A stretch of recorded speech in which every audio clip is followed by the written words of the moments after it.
J'aime les fins. À vrai dire, j'ai plus d'admiration envers celle-ci. J'admire qu'avec les quelques minutes d'un film, les quelques minutes d'une chanson et les quelques pages restantes d'un livre, l'auteur ou l'autrice arrive à me faire tenir jusqu'à la fin. Je parle bien là d'œuvres que j'ai aimées, ou qui m'ont marqué. Après toutes ces fins, je me suis posé comme question, quand est-ce qu'on sait que c'est fini? Si on retire les crédits, ou même juste l'intitulé fin, comment est-ce qu'on sait que c'est fini? Eh bien, je vais essayer de répondre à cette question. Et bien évidemment que ma réponse ne sera pas la réponse, et je vous invite à donner la vôtre si vous voulez. Bon, avant de commencer, il faut aussi savoir que l'image qui est ici n'est pas à laisser au hasard. Et sera en quelque sorte aussi un bon élément pour la fin. Pour commencer, je vais essayer de véhiculer ma réponse grâce à une œuvre que j'aime vraiment bien. Et il s'agit de...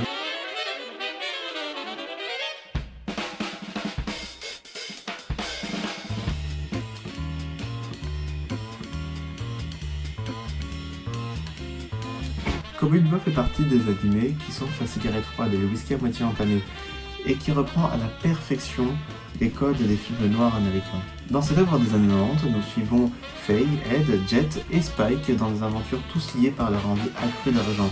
Argent qu'ils vont essayer de gagner grâce à des primes. Car effectivement, ils sont chasseurs de primes dans un environnement mêlant dystopie, science-fiction et western, tout cela rythmé à la perfection avec une soundtrack magnifique que je vous invite d'écouter, ou du moins The Roof of Blues, désolé pour l'accent, qui est le titre et le thème du dernier épisode.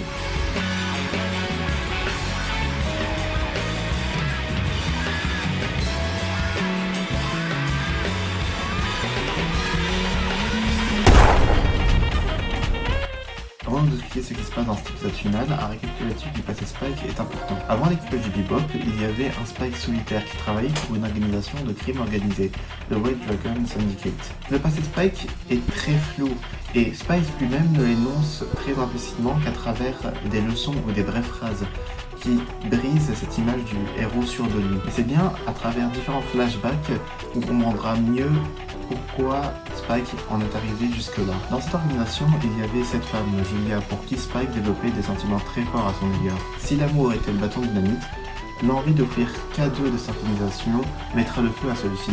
Car fuir de l'organisation vous promet à une vie de fugitif, mais prendre la femme d'une autre, c'est bien une autre chose. C'est ce que du moins Vicious ressentira. Ainsi, un triangle amoureux se construira.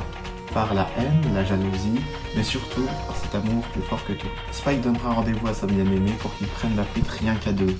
Mais au lieu d'un rendez-vous, c'est pas sa bien-aimée qui retrouvera, mais bel et bien une embuscade. Spike en déduit qu'elle a été trahie par Julia et que le prix de la liberté de Julia était sa propre vie. Il en ressortira non indemne de cette embuscade. Avec un œil en moins, sa cicatrice autant bien physique que mentale, qui lui rappellera pendant 25 épisodes cette trahison. Et j'ai compris que tout ce qu'on pouvait voir ne correspondait pas toujours à la réalité. Nous voilà des années plus tard, nous retrouvons un Spike entouré mais quelque peu amoché, car j'ai manqué de vous dire quelque chose. Au fur et à mesure des épisodes, Spike en a enduré des coups et des blessures.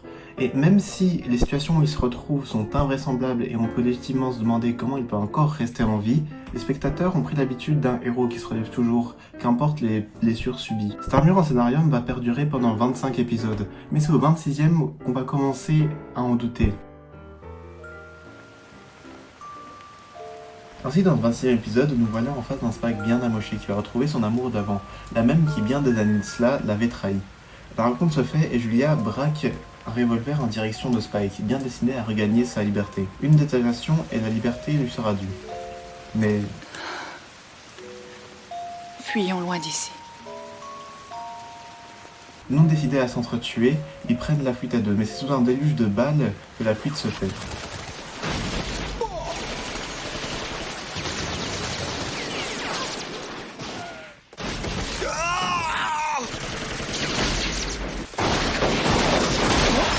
Allez, par ici! Et malheureusement...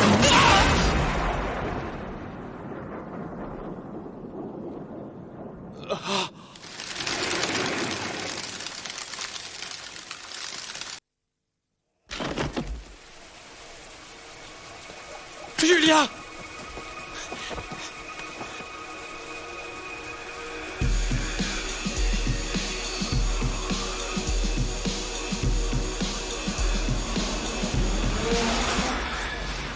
une rage intense, Spike se dirige vers le cœur de l'ancienne organisation, bien décidé à venger le nom de sa bien-aimée par le sang du commanditateur de cette opération, qui causa la perte de Julia.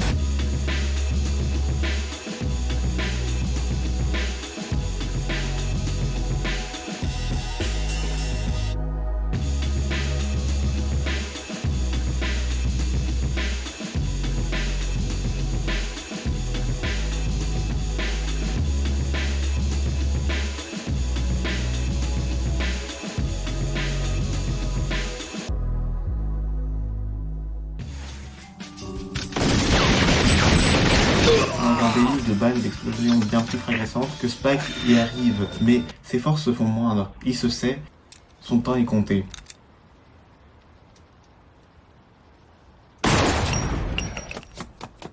C'est en puisant dans ses dernières forces que Spike arrive à venger le nom de sa bien-aimée.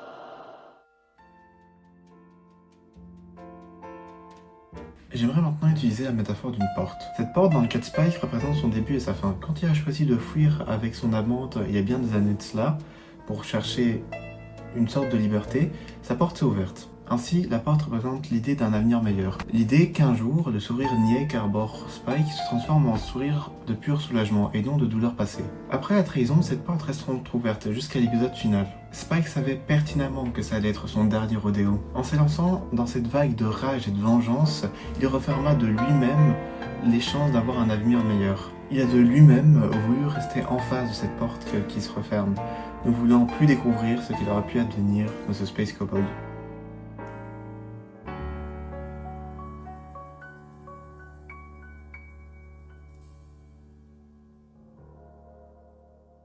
Et bien voilà, pour moi, une fin se termine quand cette porte, que presque tout œuvre contient, se referme, nous laissant des fois un sentiment de tristesse, mais pas que. Il peut aussi nous donner un sourire de satisfaction, une crainte, des questionnements, mais aussi un soulagement. Car voyez-vous, une fin annonce le début de grandes choses. Dans ce même animé, avant le dernier épisode, un des membres de l'équipage, Ed, quitte le Bebop pour rejoindre son père. Et nous voilà en face d'une belle perspective. En général, nous ne décidons pas quand cette porte se referme, mais nous pouvons décider de la franchir pour en découvrir bien d'autres, qui nous réservera bien d'autres surprises. Vous vous souvenez de cette image ? Eh bien, cette image a une place bien particulière sur YouTube. Il s'agit du fond d'une vidéo où les gens se retrouvent pour donner des check-ups sur leur vie. Cette vidéo, l'air de rien, est considérée comme un checkpoint sur YouTube, mais aussi une sorte de safe zone. Si je ne sais pas exactement ce que déclenche la fermeture d'une porte, elle peut être due par exemple aux retrouvailles, à la vengeance, ou bien même à la curiosité d'un gars de 17 ans qui, comme d'habitude, se perdant sur YouTube, se retrouve devant un checkpoint avec un fond bien particulier et une musique bien particulière, et demande comme question ça, et comme réponse il a ça, lol, mais aussi ça.